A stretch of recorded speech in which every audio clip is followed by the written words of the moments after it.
Hi all, welcome to my channel. आज की video में मैं आपको सिखाऊंगी एक्रेलिक नेल एक्सटेंशंस और इसी वीडियो में मैं आपको 4 तरह की नेल आर्ट भी सिखाऊंगी। Glitter nail art, ombre nail art, spider gel nail art और राइनस्टोन कैसे पेस्ट किए जाते हैं ये भी इस वीडियो में आपको बताया जाएगा। तो स्टार्ट करते हैं एक्रेलिक नेल एक्सटेंशन से। नेल प्रेप ऑलरेडी हमने कर लिया है। अब हम कर रहे हैं टिप का साइज़ मेजर नेल के अकॉर्डिंग। सी कट टिप यूज़ कर रहे हैं हम यहाँ पर। टिप का जो साइज़ है वो ना तो नेल से बहुत ज़्यादा बड़ा होना चाहिए और ना ही बहुत ही ज़्यादा छोटा होना चाहिए। एग्जैक्ट साइज़ होना चाहिए, जो आपके नेल का साइज़ है वही साइज़ आपके टिप का होना चाहिए। टिप्स को पेस्ट करने के लिए हम यूज़ कर रहे हैं शिल्स की 401 ग्लू। ग्लू की एक ड्रॉप आप डालेंगे टिप पर और उसी को पूरे में स्प्रेड करके आप अपने टिप इसी तरह पेस्ट करेंगे जिस तरह मैं कर रही हूँ। हाफ नेल पे टिप पेस्ट की जाती है। एक्रेलिक नेल एक्सटेंशन हो या जेल नेल एक्सटेंशंस, जो टिप है वो हाफ नेल पे पेस्ट की जाती है इन एक्सटेंशंस में। टिप पर ग्लू लगाकर इसी तरह अपने नेल पे पेस्ट करना है जिस तरह मैं वीडियो में कर रही हूँ। कोई भी एयर बबल नहीं रहना चाहिए। टिप को नेल पे रख के थोड़ा सा प्रेस करना है, कुछ सेकंड्स के लिए होल्ड करना है। 3-4 सेकंड्स काफ़ी होते हैं टिप को पेस्ट होने के लिए। गाइस, नेल प्रेप मैं ऑलरेडी कर चुकी हूँ। अगर आप एक बिगिनर हैं और आपको नहीं पता नेल प्रेप कैसे किया जाता है तो आप मेरी बाकी की वीडियोस देख सकते हैं जिसमें मैंने नेल प्रेपिंग की डिटेल नॉलेज दी है। सो टिप्स पेस्ट होने के बाद अब हम करेंगे टिप्स को कट। टिप कटर के हेल्प से आप टिप्स को कट करेंगे। जो भी आपके क्लाइंट की साइज़ की रिक्वायरमेंट है टिप्स की, उसी के अकॉर्डिंग आप टिप्स का साइज़ कट करेंगे। हमेशा आप अपने क्लाइंट से पूछेंगे कट करने से पहले उनके रिक्वायरमेंट, उनकी चॉइस क्या है साइज़ की। और ध्यान रहे आपके इंडेक्स फिंगर, मिडिल फिंगर और रिंग फिंगर का साइज़ हमेशा सेम होना चाहिए। लिटिल फिंगर का साइज़ इन तीनों से थोड़ा सा छोटा होना चाहिए और थंब का साइज़ इन तीनों से थोड़ा सा बड़ा होना चाहिए। तो अगर आप एक बिगिनर हैं तो बहुत ही केयरफुली करना है आपने ये। एक एक टिप को दूसरी के साथ मेजर करके फिर आपने कट करना है, क्योंकि अगर एक भी टिप ज़्यादा कट हो गई तो आपको बाकी की टिप्स भी उसी के अकॉर्डिंग कट करनी पड़ेगी। तो टिप्स कट करते हुए बहुत ही केयरफुल रहें। इसके बाद आपने करनी है बफरिंग। बनाना बफर की हेल्प से आप बफरिंग करेंगे। मेरी पिछली वीडियो में भी ये चीज़ मैंने आपको क्लियर की है कि जो नेल वर्क होता है वो कभी भी शाइनी नेल पे नहीं होता, वो हमेशा रफ सरफेस पे होता है। इसीलिए हम बफरिंग करते हैं। और जहाँ हमने अपने टिप को पेस्ट किया होता है वो पार्ट थोड़ा सा उभरा हुआ होता है, उसको हमने अपने नेल के साथ मर्ज करना होता है बफर करके। बेसिकली जो नेल बेड होता है वो हमें इक्वल चाहिए होता है, तो उस एरिया से बफिंग करके हमने टिप को सेम लेवल पर लाना होता है। नेल और टिप को हमने साथ में मर्ज करना होता है। बफिंग करने के बाद नेल को फाइल करके हम रिक्वायर्ड शेप क्रिएट करेंगे। आज हम कर रहे हैं coffin shape. Different nail shapes और नेल एनाटॉमी के ऊपर भी मैंने एक सेपरेट वीडियो बनाई है, उसका लिंक मैं आपको डिस्क्रिप्शन बॉक्स में दे दूंगी। सो बफिंग करके हम डस्ट ऑफ कर लेंगे एक्स्ट्रा डस्ट को। सो कॉफिन शेप भी बन गई है हमारी। और फाइनली अब हम स्टार्ट करते हैं acrylic nail extensions. Acrylic nail extension करने के लिए आपको चाहिए होगा मोनोमर और एक्रेलिक पाउडर। इस तरह की डिपिंग डिश चाहिए होगी आपको जिसमें आप अपना मोनोमर रखेंगे, और ऐसा एक ब्रश चाहिए होगा आपको। 10 नंबर का ब्रश है ये, यही यूज़ होता है एक्रेलिक नेल एक्सटेंशंस करने के लिए। ब्रश को बहुत अच्छे से डिप करेंगे आप मोनोमर में और 3 से 4 सेकंड के लिए डिप करके ही रखेंगे ब्रश को। ब्रश को अच्छे से वाइप ऑफ करके हल्का हल्का मोनोमर आप अपने नेल्स में लगा लेंगे जिस तरह मैं वीडियो में लगा रही हूँ। गाइस, अगर आप भी इंटरेस्टेड है basic to advance professional nail art course में तो मेरा चैनल सब्सक्राइब कर लें। तो ब्रश पर हम बीड बना के उठाएंगे और अपने नेल पे पेस्ट करेंगे। टिश्यू पर ब्रश को क्लीन करके अगेन मोनोमर में डिप करेंगे। बीड को पीछे की तरफ प्रेस करेंगे जिस तरह मैं वीडियो में कर रही हूँ। ध्यान रहे आपके क्यूटिकल एरिया और जितना भी नेल वर्क आप कर रहे हैं उसके बीच में एक हेयर लाइन का गैप होना चाहिए। साइड वॉल्स पर भी आपका प्रोडक्ट लगना नहीं चाहिए। जिस तरह वीडियो में मैं प्रोडक्ट को स्प्रेड कर रही हूँ उसी तरह आपने स्प्रेड करना है प्रोडक्ट को। गाइस, एक्रेलिक करते हुए आपने एक बात हमेशा ध्यान रखनी है, जो आपका ब्रश है उसमें बहुत ज़्यादा मोनोमर नहीं होना चाहिए, नहीं तो जो आपका प्रोडक्ट है वो बहुत ज़्यादा रनी हो जाएगा और नेल पर बिल्कुल भी प्लेस नहीं होगा। अब हमने एक्रेलिक की दूसरी बीड उठाई है और नेल के बीचों बीच रखा है और अगेन उसी तरह से स्प्रेड किया है। गाइस, एक्रेलिक हो या जेल, आपने अपने नेल पर एक एपेक्स क्रिएट करना होता है। अगेन हम ब्रश को क्लीन कर रहे हैं, मोनोमर में डिप कर रहे हैं, देन बीड उठाएंगे और अगले नेल पर रखेंगे। एक्रेलिक करने का सबसे सही तरीका यही होता है कि बीड को आप नेल पे रख के पीछे की तरफ स्प्रेड करें। क्लीन ज़रूर करना है आपने बीच बीच में ब्रश को। बिगिनर्स यही गलती करते हैं, अपने ब्रश को क्लीन नहीं करते हैं और काम करते रहते हैं। इस वजह से उनका ब्रश गंदा होता जाता है और उनका नेल उस तरह बन ही नहीं पाता, एक्रेलिक उस तरह से फॉर्म हो ही नहीं पाती जिस तरह से होनी चाहिए। सो एक्रेलिक करने का बेस्ट तरीका यही है कि आप बीड उठाएं, उसको अपने नेल के बीचों बीच रखें, उसको पीछे की तरफ प्रेस करें और आगे की तरफ स्प्रेड करें जिस तरह मैं वीडियो में कर रही हूँ। अगर आप ध्यान से देखें तो पहले मैं ब्रश को डैबिंग मोशन में चला रही हूँ और उसके बाद उसी को मैं स्प्रेड करते हुए आगे की तरफ लेकर आ रही हूँ प्रोडक्ट को। इसके बाद जो मैंने दूसरी बीड रखी है उसको पहले मैंने डैब करके आगे की तरफ स्प्रेड किया है और उसके बाद जो बचा कुचा प्रोडक्ट था उसको मैंने एक बार पूरे नेल के ऊपर अच्छे से स्प्रेड करके कवर कर दिया है।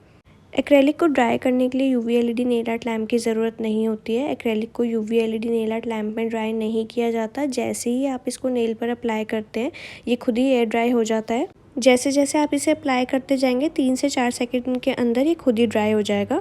यहाँ पर मैं शिल्स का एक्रेलिक पाउडर और शिल्स का ही मोनोमर यूज़ कर रही हूँ। जो एक्रेलिक पाउडर मैं यूज़ कर रही हूँ ये हल्का सा पिंकिश टोन में है। इसमें क्लियर पाउडर भी आता है, वो वाइट कलर का होता है। तो सारे नेल्स पर एक्रेलिक एप्लीकेशन होने के बाद हम फिर से एक बार बफिंग करेंगे नेल्स पर। बफिंग करने का पहला रीज़न ये है कि आपने प्रॉपर एक लेवल पर लेकर आना है पूरे के पूरे नेल को। कोई भी डेंट या बम्प होगा अगर तो बफिंग करके वो इक्वल हो जाएगा पूरा नेल आपका। और बफिंग करके आपने एपेक्स भी क्रिएट करना है। और एक बार फिर से आप नेल्स को फाइल करके जो आपकी शेप है उसको क्लीन कर लेंगे। इसके बाद आप ब्लॉक बफर से बफिंग करेंगे। पूरा चारों तरफ से अच्छे से बफिंग करनी है आपने। एक्रेलिक एप्लीकेशन के टाइम पे थोड़ा बहुत प्रोडक्ट कभी कभी नीचे भी लग जाता है, वो भी आपने बफ करके रिमूव करना है, जिस तरह मैं वीडियो में कर रही हूँ। ब्लॉक बफर की जो सॉफ्ट वाली साइड होती है उससे भी आपने एक बार अच्छे से बफिंग करनी है। गाइज इनमें से कोई भी स्टेप आपने स्किप नहीं करना है। ये सारे स्टेप इम्पॉर्टेंट हैं। बहुत ही पेशेंस वाला काम है नेल आर्ट, तो बहुत ही केयरफुली आप सारे स्टेप्स फॉलो करेंगे, कुछ भी स्किप नहीं करेंगे। और नेल प्रेप तो आपने बिल्कुल भी स्किप नहीं करना है। एक बार फिर से आप डस्ट ऑफ करेंगे एक्स्ट्रा डस्ट को। अब हम अपनी जेल पॉलिश का फर्स्ट कोट अप्लाई कर रहे हैं। ध्यान रहे जेल पॉलिश हमेशा आपने 1 से 3 कोट में ही अप्लाई करनी है। पहले फर्स्ट कोट अप्लाई करना है, उसे क्योर करना है, देन सेकंड कोट अप्लाई करके उसे क्योर करना है और अगर नीड हो तो आपने थर्ड कोट अप्लाई करना है। गाइस जेल पॉलिश के ऊपर भी मैंने एक सेपरेट वीडियो बनाई हुई है, उसका लिंक भी मैं आपको डिस्क्रिप्शन बॉक्स में दे दूंगी। अगर आप एक बिगिनर हैं तो वो वीडियो ज़रूर देखें, बहुत हेल्पफुल रहेगी आपके लिए वो वीडियो। सो जेल पॉलिश को अच्छे से पूरे नेल पे कवर कर देना है, जिस तरह मैं वीडियो में कर रही हूँ। तो जब हम जेल पॉलिश लगाते हैं ना तो थोड़ी बहुत साइड वॉल्स पे, क्यूटिकल एरिया पे लग ही जाती है, कितना भी केयरफुली लगा लो। उसको आपने हमेशा क्योर करने से पहले क्लीन करना, क्योंकि अगर एक बार ये क्योर हो गई तो दोबारा आप इसको रिमूव नहीं कर पाएंगे। तो इस तरह के डॉटिंग टूल या फिर टूथपिक की हेल्प से आप इसे क्लीन करेंगे। आप ब्रश और एसीटोन की हेल्प से भी इसे क्लीन कर सकते हैं, बस स्किप नहीं करना है, क्लीन ज़रूर करना है इसको आपने। सो जेल पॉलिश एप्लीकेशन हो गई है हमारी। अब हम करेंगे इसे cure UV LED nail art lamp में। UV LED nail art lamp के ऊपर भी मैंने एक सेपरेट वीडियो बनाई है, उसका लिंक भी मैं आपको डिस्क्रिप्शन में दे दूंगी। पूरी उसके फीचर्स, उसकी स्पेसिफिकेशंस, शिल्स की UV LED nail art lamp की मैंने उस वीडियो में आपको बताई हैं, तो आप वो वीडियो भी जाके देख सकते हैं। अगर आप UV LED nail art lamp buy करने का सोच रहे हैं तो एक बार वो वीडियो ज़रूर देखिएगा। सेकेंड कोट भी अप्लाई हो चुका है हमारा और अब हम इसको कर देंगे क्योर 60 सेकेंड्स के लिए। और अब हम करेंगे नेल आर्ट। आज हम इसमें करेंगे ombre nail art. White colour की जेल पॉलिश से ओम्ब्रे नेल आर्ट करेंगे हम। जो इसका फ्री एज एरिया है वहाँ पे आप हल्की हल्की जेल पॉलिश अप्लाई करेंगे, उसी तरह जिस तरह मैं वीडियो में अप्लाई कर रही हूँ। अब आपको चाहिए होगा एक स्पॉन्ज। स्पॉन्ज की हेल्प से इस तरह डैब डैब करके आप ओम्ब्रे क्रिएट करेंगे। ध्यान रहे आपका प्रेशर इसमें बहुत कम होना चाहिए, क्योंकि अगर ज़्यादा प्रेशर होगा तो सारा जो प्रोडक्ट है वो स्पॉन्ज एब्जॉर्ब कर लेगा। सो बहुत ही कम प्रेशर से आप इस तरह डैब डैब करके ओम्ब्रे क्रिएट करेंगे। गाइस ओम्ब्रे का एक कोट हमने ऑलरेडी कर लिया है, अब हम इसको क्योर नहीं करेंगे। बिना क्योर करे हम एक बार फिर से ओम्ब्रे क्रिएट करेंगे, वही सेम प्रोसीजर फॉलो करेंगे। जेल पॉलिश अप्लाई करेंगे हमारे फ्री एज एरिया पे और अगेन स्पॉन्ज की हेल्प से डैब डैब करके ओम्ब्रे क्रिएट करेंगे। स्पॉन्ज के अलावा ओम्ब्रे और भी तरीक़ों से क्रिएट किया जा सकता है, जैसे कि ब्रश से या फिर नियॉन कलर से। आगे आने वाली वीडियोस में मैं आपको बताऊंगी ब्रश या फिर नियॉन कलर की हेल्प से कैसे ओम्ब्रे किया जाता है। अब हम इसको कर लेंगे 60 सेकंड्स के लिए क्योर। ओम्ब्रे का दूसरा कोट करेंगे अब हम, क्योंकि हमने ओम्ब्रे इफेक्ट दिखाना है इसमें, इसलिए हम दूसरा कोट कर रहे हैं। अगर आपने ज़्यादा ओम्ब्रे इफेक्ट नहीं दिखाना है अपनी नेल आर्ट में तो एक कोट भी आपके लिए सफिशिएंट रहेगा। रिंग फिंगर पर हमने ओम्ब्रे नेल आर्ट नहीं करी है, क्योंकि वहाँ पे मुझे स्पाइडर जेल नेल आर्ट करनी है और वहाँ पे मुझे राइनस्टोन भी पेस्ट करने हैं।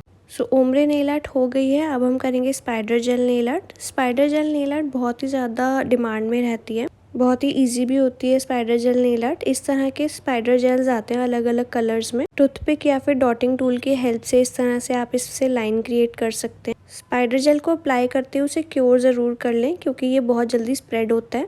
तो स्पाइडर जेल अप्लाई करने के बाद हमने किया 30 सेकंड्स के लिए क्योर। उससे क्या हुआ, हमारा ओम्ब्रे भी क्योर हो गया। अब हम लगा रहे हैं टॉप शाइनी कोट। सारे नेल्स पर टॉप शाइनी कोट लगाने के बाद इस तरह से अब हम नेल को डिप करेंगे बेसिकली ग्लिटर में। नेल का आगे वाला पार्ट इस तरह से आपने ग्लिटर पॉट में डिप करना है।